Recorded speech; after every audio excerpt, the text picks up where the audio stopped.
Assalamualaikum warahmatullahi wabarakatuh. Selamat pagi, salam sejahtera untuk kita semuanya. Bersyukur kepada Allah. Pada pagi hari ini kita bisa berjumpa lagi dalam ruangan ini dalam rangka untuk melanjutkan kuliah Hukum Perdata Internasional. Pada pagi hari ini kita akan meningkat pada pokok bahasan yang ke-9, yaitu mengenai pilihan hukum. Ada beberapa istilah mengenai pilihan hukum ini. Ya, pertama adalah party otonomi. Itu istilah dari Belanda. Kemudian ada yang kedua, choice of law atau connecting agreement. Ini istilah yang berasal dari Inggris. Kemudian yang ketiga, Rechtsstaat atau Rechtsstaat. Ini istilah yang berasal dari Jerman. Kemudian yang keempat, otonomi des partis. Ini istilah yang berasal dari Prancis. Menurut Sudargo Gautama, istilah choice of law lebih pasti pengertiannya dibandingkan daripada istilah partai otonomi. Kenapa? Istilah partai otonomi ini sering dipahami secara keliru, ya, dalam hukum bisnis internasional, sehingga menimbulkan pemikiran ke arah yang sebenarnya tidak dicakup oleh istilah tersebut. Istilah otonomi mengandung pengertian seolah-olah menentukan hukum, ya, menentukan sendiri hukum yang harus berlaku bagi mereka yang akan mengadakan kontrak. Sebenarnya di sini secara hukum para pihak tidak memiliki kemampuan untuk membuat sendiri undang-undang atau hukum bagi mereka. Tidak ada kewenangan untuk menciptakan hukum bagi para pihak yang berkontrak. Mereka hanya diberikan kebebasan untuk memilih hukum mana yang akan mereka gunakan, ya, yang mereka akan hendaki dalam membuat kontrak tersebut. Jadi di sini, ya, sebenarnya para pihak itu tidak diberikan kewenangan untuk membuat hukum sendiri. Tapi menurut pendapat Bapak, ya, bahwa ini sebenarnya, ya, kurang pas. Mengapa? Karena sebenarnya para pihak, ya, misalnya dalam kontrak-kontrak karya, dalam kontrak-kontrak license, itu para pihak bisa sendiri menyusun sendiri substansi, ya, isi dari kontrak yang akan dibuatnya.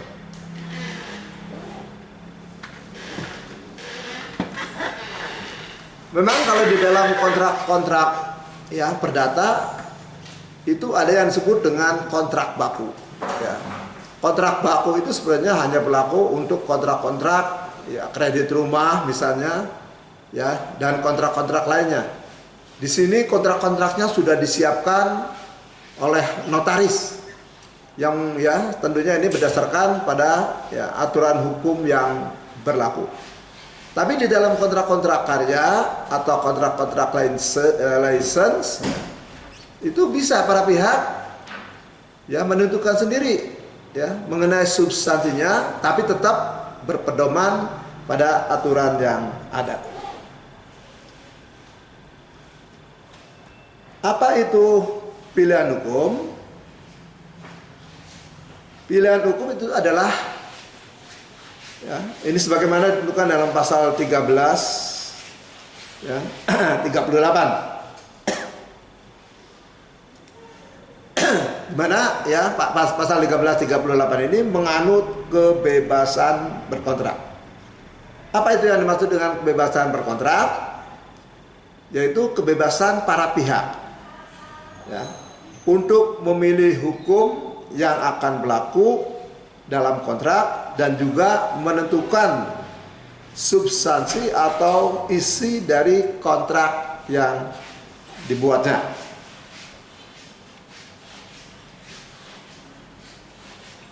Nah, jadi di sini kalau kita mengacu kepada ketentuan pasal 1338 ya, bahwa para pihak ini bisa secara bebas menentukan substansi atau isi kontraknya. Ya, tapi Bapak tadi ya mengatakan bahwa ini tetap ya berpedoman pada peraturan ya hukum yang ada. Nah, dalam menentukan substansi kontrak, ini para pihak tidak sebebas-bebasnya. Ya, ada pembatasan-pembatasannya. Apa pembatasan-pembatasannya? Antara lain pertama, bahwa dalam membuat kontrak ya itu tidak ya bertentangan dengan ketertiban umum atau tidak bertentangan dengan sendi-sendi asasi dalam hukum ya dan juga masyarakat. Jadi kita tidak boleh membuat suatu kontrak di mana kontrak itu misalnya ya itu bisa menimbulkan persaingan tidak sehat. Itu dilarang ya. Jadi suatu kontrak antar dua perusahaan ya yang berakibat bahwa kontrak itu ya menimbulkan melanggar aturan mengenai ya persaingan usaha ya itu tetap dilarang. Yang kedua, bahwa pilihan hukum tidak mengenai hukum yang bersifat memaksa. Bisa dari lex fori atau juga ya dari lex contractus. Kemudian pembatasan yang ketiga, bahwa pilihan hukum itu tidak boleh menjelma menjadi penyelundupan hukum. Ya. Jadi yang namanya ya pembatasan yang kedua, bahwa pilihan hukum itu tidak boleh menjelma menjadi penyelundupan hukum.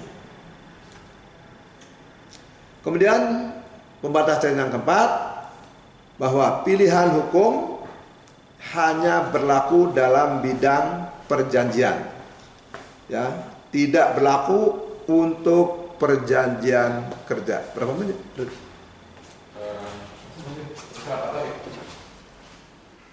Mengapa? Ini pilihan hukum tidak berlaku dalam perjanjian kerja, ya. Karena sudah jelas bahwa ya di sini ya dalam perjanjian kerja antara pengusaha dengan para buruh ya, yang akan bekerja ini jelas kedudukannya ya, dari aspek kedudukan itu lebih tinggi ya pihak pengusaha daripada pihak buruh ya. Jadi dalam hal ini buruh sudah menentukan ya ralat bahwa pengusaha ini sudah menentukan. Misalnya mengenai gaji, ya, mengenai gaji ini sudah menentukan, ya, bahwa upah minimumnya misalnya, ya, untuk pegawai biasa itu misalnya 3 juta. Ini sudah kebijakan perusahaan. Ini tidak bisa ditawar-tawar. Minta, ya, pegawainya ini, ya, misalnya menawar 4 juta, 5 juta, ya, itu nggak bisa, ya. Dan kita ketahui bahwa biasanya dalam perjanjian kerja seperti demikian ya, itu ada yang namanya perjanjian kerja outsourcing. Ya, pada masa sekarang ini ya, pihak pekerja itu pada umumnya tidak langsung berhubungan dengan perusahaan, tetapi ya melalui perusahaan penghubung yang namanya perusahaan outsourcing. Nah di sini ya outsourcing mungkin sudah diberikan pedoman-pedoman dari perusahaan tempat dia ya mengadakan hubungan kerja. Jadi di sini hanya melaksanakan kebijakan-kebijakan yang sudah ditetapkan oleh perusahaan. Nah tadi Bapak katakan bahwa Kitab Undang-Undang Hukum Perdata kita menganut asas kebebasan berkontrak, yaitu pasal 1338. Apabila suatu kontrak antara pengusaha Indonesia dengan pengusaha asing, dalam kontraknya memilih hukum Indonesia, maka sesuai dengan pasal 1339 Kitab Undang-Undang Hukum Perdata, kontrak itu kekuatan mengikatnya ya sama dengan undang-undang. Jadi mengikat dan harus dilaksanakan dengan itikat baik. Secara teoritis, bahwa pilihan hukum itu ada 4 macam. Pertama adalah pilihan hukum secara tegas. Apa itu pilihan hukum secara tegas? Ya, di sini para pihak sudah tegas dalam kontraknya memilih hukum negara tertentu. Ya, memilih hukum negara tertentu. Nah, sebenarnya ya sama saja seperti Bapak katakan tadi, bahwa mengenai substansi ya kontrak tersebut, ya tentunya di sini tetap para pihak itu bisa ya menentukan apa saja isi dari kontrak itu. Tetapi di dalam pilihan hukum secara tegas ini, ya para pihak juga sepakat ya menyelipkan suatu klausula bahwa ya kontrak ini tunduk pada satu ya hukum negara tertentu. Nah, adanya klausula tersebut tentunya tidak secara sepihak. Ini berdasarkan pada kesepakatan. Ya. Kalau mereka tidak sepakat, ya sudah, adanya apa? Ya, netral saja, ya bentuk isi kontraknya. Ya, jadi netral saja isi kontraknya, tapi ada klausul. Klausulnya apa? Klausulnya apabila ya terjadi sengketa di dalam kontrak ini, ya maka ya akan diselesaikan melalui ya arbitrase. Ya misalnya arbitrase ICC ya, yang berada di Prancis, Paris ya. Nah, beberapa contoh ya dari pilihan secara tegas ya. Memang ini kontraknya ya sudah agak lama ya. Misalnya dalam LNG sales kontrak tanggal 13 Desember 1973. Pasal 12 menentukan ya, this contract shall be governed by and interpreted in accordance with the laws of the state of New York, United States of America. Nah, dengan adanya klausul ini ini menunjukkan bahwa para pihak dalam kontrak ini adalah memilih hukum negara bagian New York, Amerika Serikat. Kemudian contoh yang kedua, dalam license agreement antara perusahaan Indonesia dan Swedia, pasal 18.3 klausul governing law. Ini menentukan this agreement shall be read and construed according to and shall be governed by the laws of Sweden. Ya, jadi dalam kontrak lisensi ini antara perusahaan Indonesia dan perusahaan Swedia, ya, para pihak sepakat bahwa ya kontrak ini menunjuk pada hukum Swedia. Kemudian dalam contoh yang ketiga, pada pasal 23 APCI Engineering Service Agreement Arun tanggal 25 September 1973 menentukan sebagai berikut.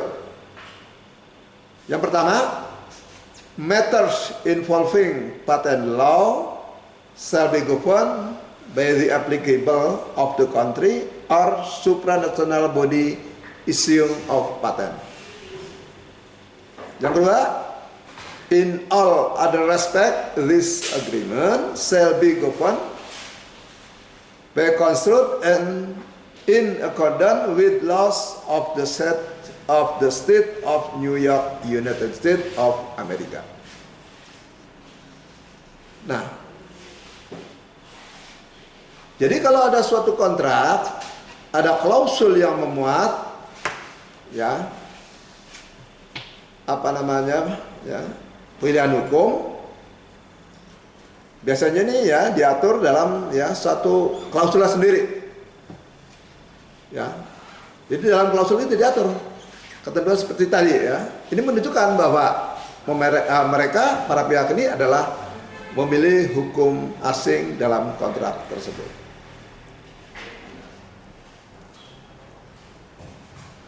Yang menarik sekarang ini adalah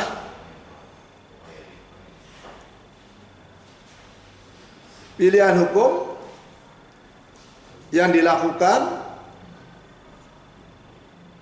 oleh para pihak, ya, di mana para pihak ini tidak berada di dalam satu tempat atau tidak saling berhadapan. Misalnya kontrak-kontrak yang dilakukan melalui faksimil, melalui email atau melalui telepon. Nah, jika adalah suatu kontrak antara pihak, ya, dilakukan, ya, tadi melalui faksimil, melalui email atau melalui telepon, ini menimbulkan persoalan tentang hukum mana yang akan berlaku. Ya, tentang hukum mana yang akan berlaku. Nah, untuk menyelesaikan masalah ini, sebenarnya dalam HPI itu ada dua teori. Pertama adalah ya mailbox theory, yang kedua adalah teori declaration.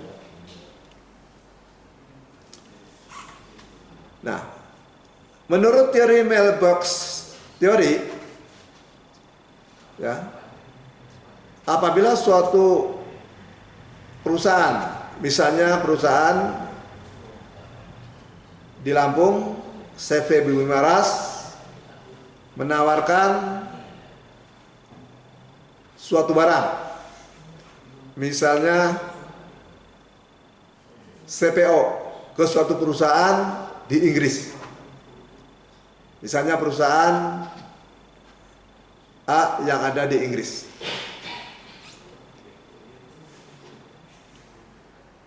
CPO yang ditawarkan itu misalnya sebanyak 1.000 ton dengan harga sampai di tempat misalnya sebesar $100.000.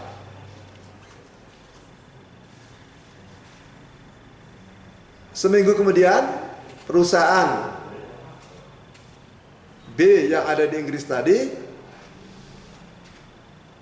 menjawab juga melalui ya email kepada perusahaan Bumi Waras bahwa mereka setuju atas penawaran CPO dari perusahaan Bumi Waras ya kepada perusahaan ya B yang ada di Inggris. Ya. Nah, timbul persoalan, hukum negara manakah yang berlaku dalam kontrak tersebut? Menurut menurut mailbox theory bahwa hukum yang berlaku dalam kontrak tersebut adalah hukum Inggris, ya, yaitu tempat di mana perusahaan Inggris mengirimkan jawaban atas persetujuan penawaran, ya, barang CPO tersebut. Ya, jadi menurut mailbox theory, ya, bahwa kontrak tersebut yang berlaku adalah hukum Inggris, yaitu hukum dari mana perusahaan itu, ya, mengirimkan jawaban atas penawaran barang yang ditawarkan oleh perusahaan bumi waras yang ada di Indonesia. Nah, bagaimana menurut teori declaration?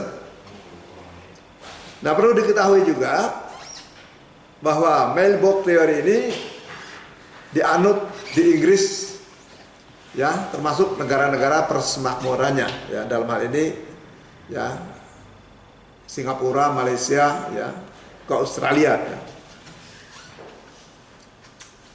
Kita lanjutkan bagaimana menurut teori declaration theory.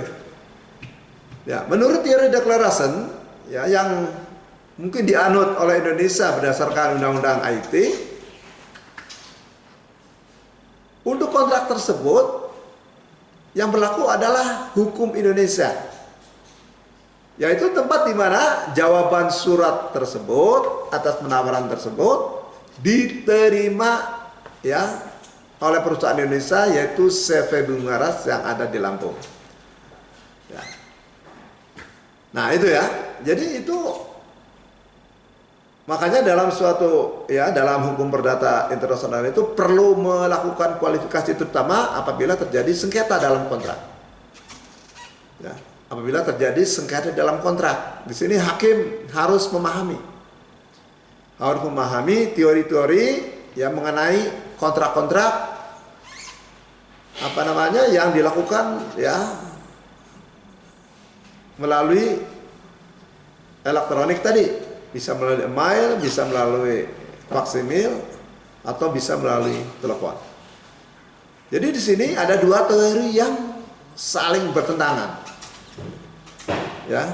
Jadi Bapak ulas lagi bahwa kalau menurut mailbox theory, hukum yang berlaku untuk kontrak itu adalah hukum dari mana, ya, jawaban atas penawaran itu dikirimkan kepada, ya, yang menawarkan di Indonesia. Sebaliknya menurut teori deklarasi, ya, bahwa yang berlaku untuk kontrak tersebut adalah hukum Indonesia, yaitu di mana jawaban atas penawaran itu diterima oleh perusahaan, ya, Bumi Waras yang ada di Lampung.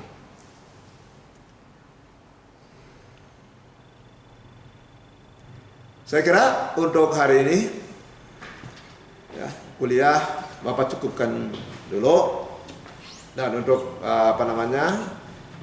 materi yang belum kecakup dalam kuliah tentang pilihan hukum ini nanti akan kita teruskan pada minggu depan.